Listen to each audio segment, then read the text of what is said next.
to describe their use of your product or service throughout the entire time frame.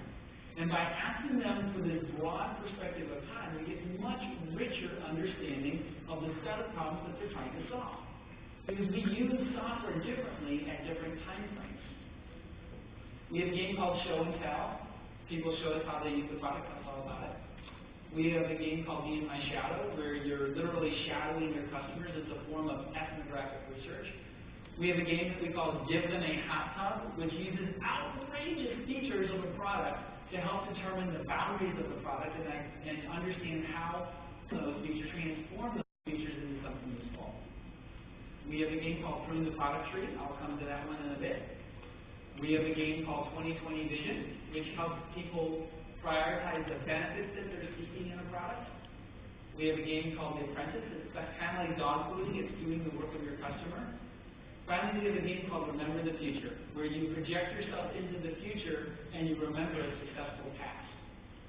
And by projecting yourself into the future and remembering the past that is about to occur, you actually create very rich and vivid descriptions of how a project will unfold.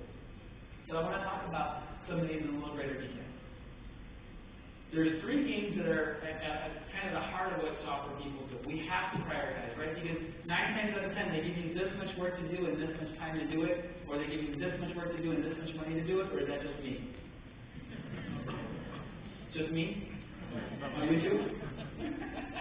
Okay. So we have to prioritize. And the problem with prioritization is that prioritization typically takes place without involving the customer. So the goal of these games is to bring the customer into that activity. How can we bring those customers in? Let's talk about roadmaps. Do y'all have roadmaps for your products or the projects you're working on? Some yes, some no. Does it look like that? You know, this release, this time frame? Or does your roadmap look like this? A little fancier? Nicer? Does your roadmap look like this? Come on. No. I know you're laughing, but this is the one that's true, right? I don't trust clean roadmaps. Do you? Oh, this is exactly what we're going to deliver in this time.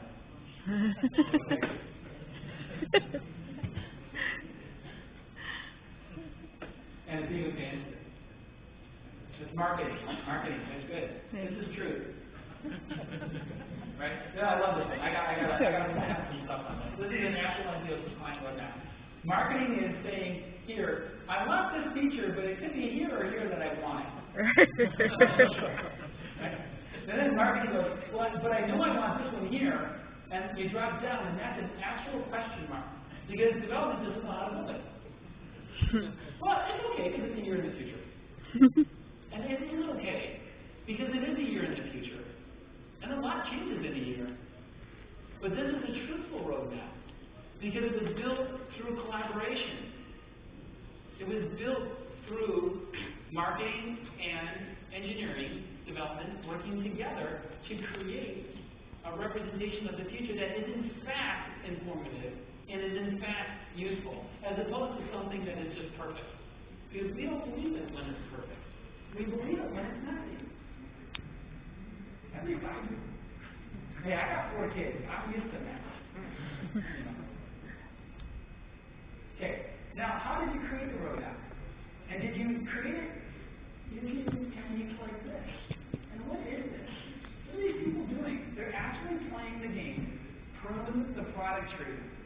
When was the last time y'all took something out of your product?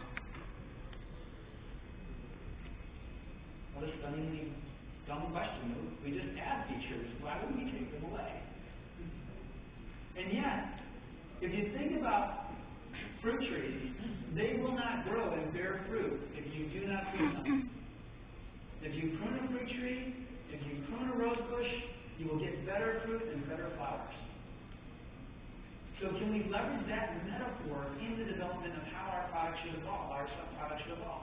So what we do is we literally represent those roadmaps as trees, where there's leaves and apples on those trees, and we invite customers to prune the product tree and shape that through collaboration into something that represents how they think the product should grow. Now, this is where I'm also a heretic. If you you'll find that I believe that organic metaphors or inorganic metaphors are not good for software. Right? We're like, oh, we need building architecture. No. Software architecture is more like a garden than a building.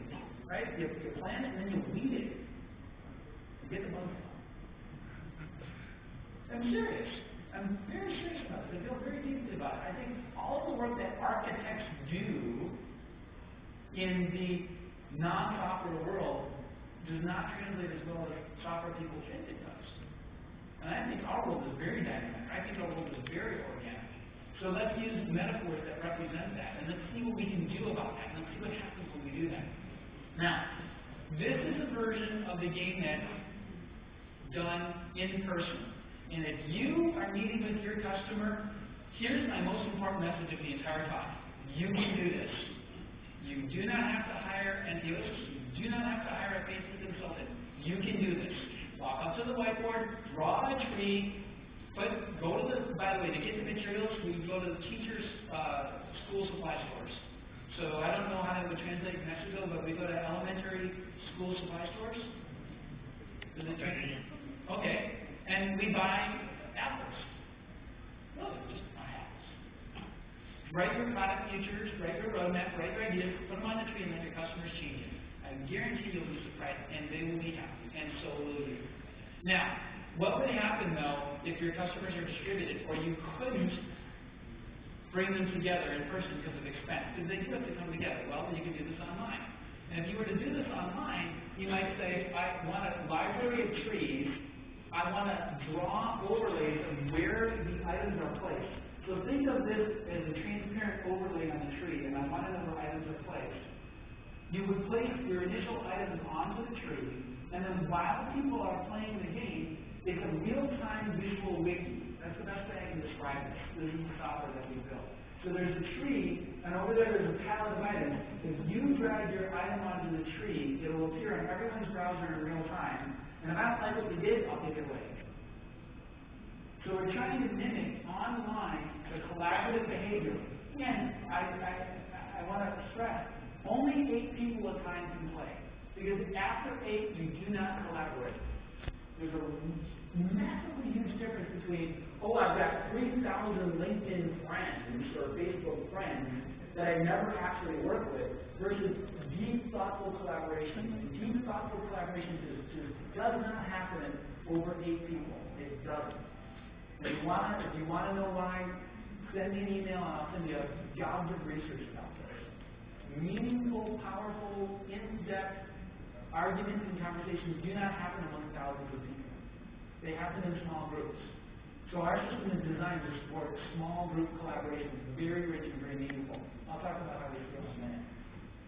When you're done, you can take the different results of people and merge them together to create an interpretation. And an interpretation is how you make sense of all of this great data.